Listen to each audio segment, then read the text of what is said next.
বন্ধুরা আজকের এই ভিডিওতে আমরা আইপিএল 2026 কে নিয়ে আইপিএল এর কয়েকটি টিমকে নিয়ে কয়েকটি গুরুত্বপূর্ণ আর ইন্টারেস্টিং আপডেট নিয়ে আলোচনা করব।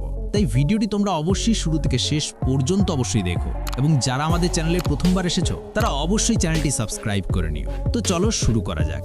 তো দেখো বন্ধুরা, প্রথম যে বড় আপডেটটি বেরিয়ে এসেছে সেটা হচ্ছে মুম্বাই ইন্ডিয়ান্সের ট্রেড রিউমারকে নিয়ে।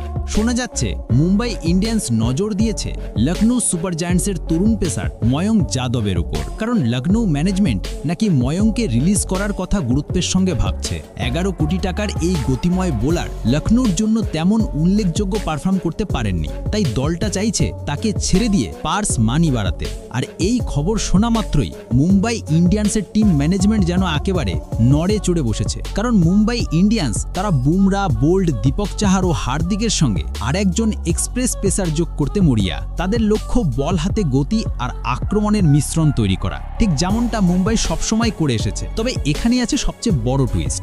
মুম্বাই যদি সত্যি ময়ঙ্ক যাদবকে দলে নিতে চায় তাহলে তাদের কাউকে রিলিজ করতেই হবে, আর সেই নামটা হতে পারে অবশ্যই দীপক চাহার, কারণ দীপক চাহারের কন্ট্রাক্ট ভ্যালু প্রায় 9.25 কোটি টাকা এবং মুম্বাই স্কোয়াডে এমন আর কোনো বড় দামি প্লেয়ার নেই যাকে ছেড়ে ফান্ড তোলা সম্ভব। তাই ময়ঙ্ককে আনতে হলে চাহারকে বাইরে করতে হতে পারে।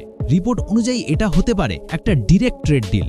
ময়ঙ্ক যাবেন মুম্বাইয়ে আর দীপক চাহার চলে যাবেন লখনৌতে। তবে অন্য একটা সম্ভাবনাও জোরালো, লখনৌ হয়তো সরাসরি ময়ঙ্ককে রিলিজ করবে আর তখন মুম্বাই নিলামে গিয়ে তাকে টার্গেট করবে। এই দুই উপায় কিন্তু মুম্বাই ইন্ডিয়ান্স ময়ঙ্ক যাদবকে দলে সামিল করতে পারে। তবে এটা কনফার্ম যে মুম্বাই ইন্ডিয়ান্স কিন্তু ময়ঙ্ক যাদবকে নেওয়ার জন্য ইন্টারেস্ট শো করেছে।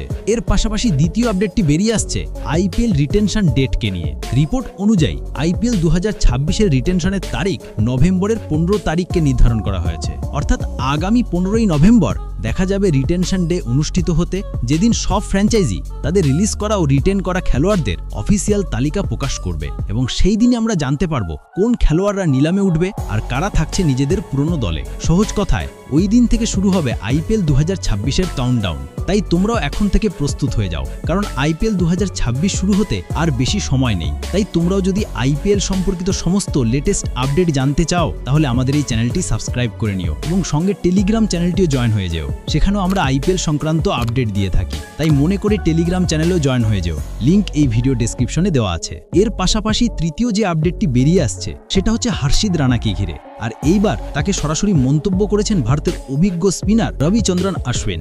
অশ্বিন তার ইউটিউব চ্যানেলে বলেন, আমার বুঝতে পারছি না হর্ষিত রানার মধ্যে এমন কি বিশেষত্ব আছে যে তিনি টানা 3টি ফরম্যাটেই ভারতের দলের সুযোগ পাচ্ছেন। তিনি আরও যোগ করেন, 2 বছর আগে আইপিএল ফাইনালে হর্ষিত একটি অসাধারণ বল করেছিলেন। হয়তো সেই বিশেষ মুহূর্তটাই নির্বাচকদের কাছে এত স্মরণীয় হয়ে আছে যে তাকে এখনও নিয়মিত সুযোগ দেওয়া হচ্ছে। অশ্বিনের এই মন্তব্যে ক্রিকেট মহলে ইতিমধ্যেই চাঞ্চল্য সৃষ্টি হয়েছে, কারণ অনেক ভক্তই ভাবছেন শুধুমাত্র 1 বা 2টি মুহূর্তের পারফরমেন্স দিয়ে কি এত বড় সুযোগ পাওয়া উচিত। আবার অনেকে মনে করছেন হর্ষিতকে দীর্ঘমেয়াদী ভবিষ্যতের জন্য গ্রুম করা হচ্ছে, তাই তাকে দীর্ঘমেয়াদে সুযোগ মিলছে। কিন্তু তোমাদের কি মনে হয়, হর্ষিত রানা কি সত্যি 3 ফরম্যাটে সুযোগ পাওয়ার যোগ্য? নিচে কমেন্ট করে জানালে ভুলবেন না। এবং এরপরে এই ভিডিওর শেষ যে আপডেটটি বেরিয়ে আসছে সেটা হচ্ছে প্যাট কামিন্স আর ট্র্যাভিস হেডকে নিয়ে।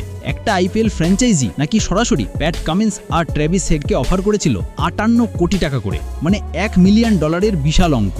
শর্ত একটাই, তারা যেন তাদের ফ্র্যাঞ্চাইজির সব গ্লোবাল টিমের হয়ে খেলে আর অস্ট্রেলিয়া ক্রিকেট বোর্ডের সঙ্গে থাকা জাতীয় কন্ট্রাক্ট ভেঙে দেয়। ভাবো একবার, অস্ট্রেলিয়ার হয়ে খেললে বছরে তারা পায় প্রায় 8 কোটি টাকা, আর এখানে অফার ছিল 58 কোটি টাকার, এক কথায় 7 গুণেরও বেশি। কিন্তু আশ্চর্যের বিষয় হলো এই 2 অস্ট্রেলিয়ান তারকা সেই অফার সোজাসুজি ফিরিয়ে দিয়েছেন, কারণ তারা টাকার জন্য নয়, নিজেদের দেশের জন্য খেলতে চেয়েছেন। এখন প্রশ্ন, এই বিশাল অফারটা দিয়েছিল কোন দল? নামটা আমরা এখনো জানতে পারিনি, তবে গ্লোবাল ফ্র্যাঞ্চাইজি শব্দটা শুনলেই বোঝা যায় যে সেটা হয়তো কলকাতা নাইট রাইডার্স বা মুম্বাই ইন্ডিয়ান্স, এই দুটো টিম হতে পারে, কারণ এই দুটো টিমই বিশ্বের নানা লিগে নিজেদের গ্লোবাল টিম চালায়, তারাই এই অফারটা করেছিল। তবে স্যালুট জানাই প্যাট কামিন্স আর ট্র্যাভিস হেডকে, 58 কোটি টাকার অফারও তারা ফিরিয়ে দিয়েছেন, কারণ তাদের কাছে দেশের জার্সির সম্মানই টাকার চেয়েও বড়। তো এই ছিল বন্ধুরা আইপিএল 2026-কে নিয়ে কয়েকটি গুরুত্বপূর্ণ আপডেট। আশা করি তোমাদের এই আপডেটগুলো ভালো লেগেছে। ভালো লেগে থাকলে ভিডিওটিতে একটি লাইক করো এবং যারা প্রথমবার আমাদের চ্যানেলে এসেছো অবশ্যই আমাদের চ্যানেলটি সাবস্ক্রাইব করে নিও এভাবে আইপিএল সংক্রান্ত সমস্ত আপডেট পেতে।